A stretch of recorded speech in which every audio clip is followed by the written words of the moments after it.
Hello, this is John Armwood back on the Armwood Opinion channel, and this is the May Day week.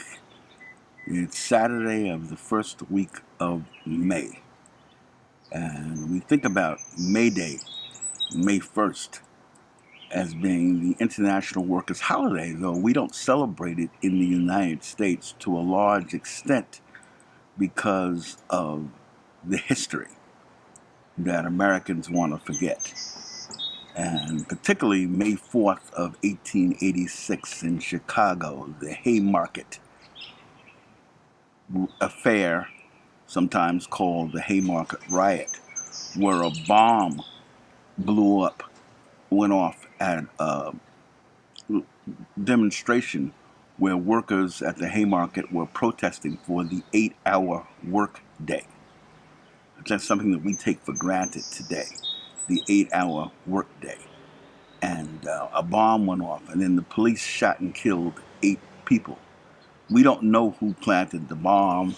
There were large suspicions the bomb was planted by people who were against the strike, which kind of makes sense given what we know of what happened. But May Day is celebrated around the world, except in the United States. It's very interesting. We celebrate Labor Day, so we won't be aligned with the international workers movement, which is also affiliated with the worldwide socialist movement that was very big in the 1920s and 1930s in particular, and continued around the world into the 1980s. But it's something that we should remember. And that's why I'm wearing my buddy's hat. For my best friend is a member and an organizer and a leader with the Social Workers Union in New York. So I like to wear his hat. Get your union on. Today is also a day that I want to talk about what's been happening politically. And I want to talk about William Barr in particular. We have a lawyer, Attorney General, who's supposed to represent the United States, acting as a consigliere, a mob lawyer for the man in the White House. And he's there, comes and, writes a 4-page letter, as we know, back in March, supposedly summarizing the Mueller report. And I said on March 4th in a video like this that I did, you can see it, that Mueller report, I'm sure, was a roadmap so Congress could go ahead and impeach the president.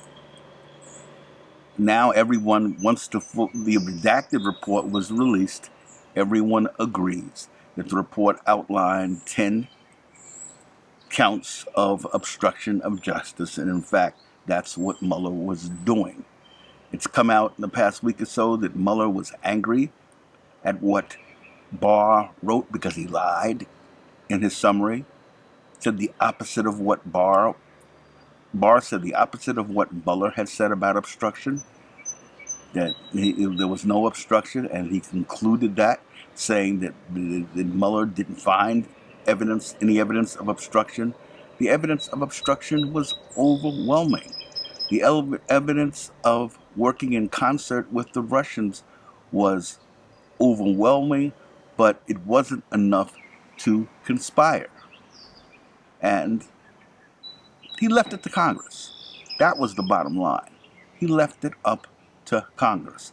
It may not have reached the criminal standard of beyond a reasonable doubt, because they may not have acted in concert, though they definitely were acting on each other's requests and demands. 5 hours after Trump asked the Russians to hack Hillary Clinton's emails on national television, they did it. That's conspiracy to me. That's a crime. And yes, I've been to law school. Yes, I graduated from law school. Yes, I practiced law for 16 years and taught it for 12 more. Taught constitutional law for 12 more. That's a crime. The obstruction of justice has been obvious. I mean, I've been saying that, for 2 years, since the Comey firing, that was obstruction of justice. I mean, it's not a complicated issue, really, from a legal standpoint. Barr is committed obstruction of justice. They both need to be impeached. Pelosi is scared for political reasons, and it's silly, because it's only going to get worse. It's only emboldening, as I've been saying, Trump and his allies, his flunkies, his cohorts, William Barr being one of the many. The more you play Neville Chamberlain, the more you concede to a criminal, the more advantage they take. It's the nature of these people. Now Barr refused to testify before the House Representatives Judicial Committee this week, after being eaten alive on the Senate side by Kamala Harris. She earned her props in her run for the presidency, first with Kavanaugh and then with Barr. She ate him alive. Left him speechless, didn't know what to say. That's how you handle someone like Barr or Trump. You confront them. You don't keep on giving ground the way Nancy Pelosi is doing. It's the wrong way to do it. Yes, you can impeach him. The Republicans are not going to convict him. That's Republicans. But then what do? When they don't convict him, you are in the campaign and you run against the Republicans for coddling criminals in the White House, for coddling a president who conspires and consorts with the Russians, our long-term enemy, dating back to before World War II, dating back actually to the early 1920s. That's what you do. You run against the soft on criminality, the un-American Republicans. It's real simple. That's the argument, not just for the presidency in 2020, but for Congress. That's the argument for taking back the Senate and for increasing the margin in the House of Representatives. Do you want these criminals to continue putting people on the Supreme Court who will not uphold the rule of law? William Barr, he put as Attorney General, will not uphold the rule of law. Do you want to see this continue to happen? That is the argument. That is what Democrats should be arguing. You don't play defensive ball and win. You have all the weapons in your hand. You got to use them. The Republicans are not a Goliath, and the Democrats are not small and weak like David was. The Democrats have the power to fight.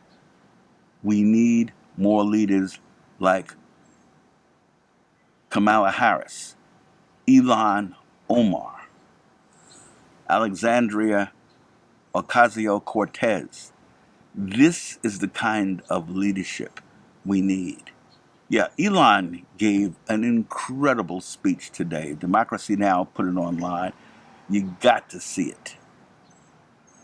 A former Somalian refugee who Trump attacked, who Trump tweeted a video of with her and then showing the 9/11 buildings collapsed, who he and his racist self claimed that he saw Muslims on top of a building in New Jersey cheering. He was lying through his teeth. Everyone knows he was lying through his teeth on that. And then he twits a picture of Omar with the building coming down. How dare he?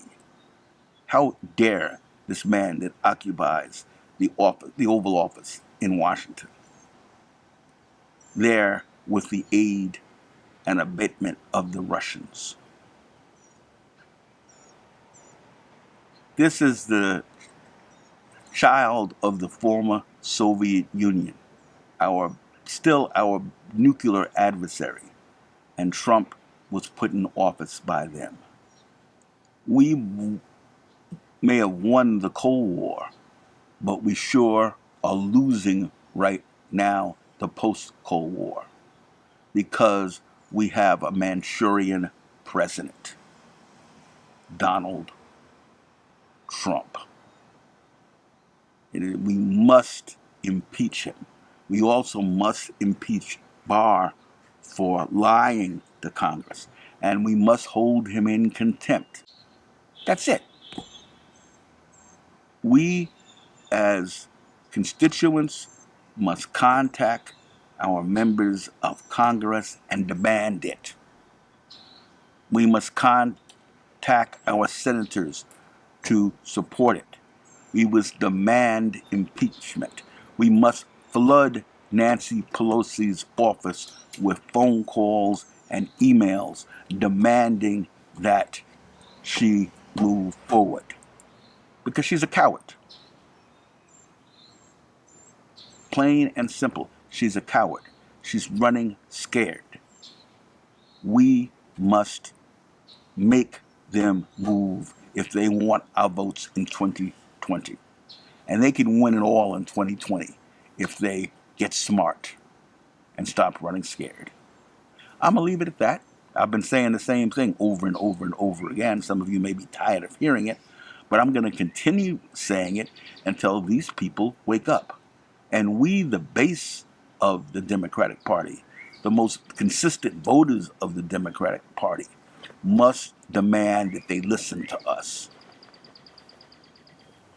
And we must support those people who are moving to reform the party in a more positive direction. Like, particularly, Ilhan Omar and Alexandria Ocasio-Cortez. I'm not going to leave out Miss Warren, Elizabeth Warren there also. Got to give Bernie Sanders some credit, because he did a lot in 2016 to bring young people in the party. Though he's not my candidate, I actually voted for him in the Georgia primary, but I'm not for him in 2020. I don't think he can win. And quite frankly, I don't think he'd make the greatest president in the world. But I give him credit. But progressive forces have got to take back the Democratic Party from the Pelosi-Schumer wing.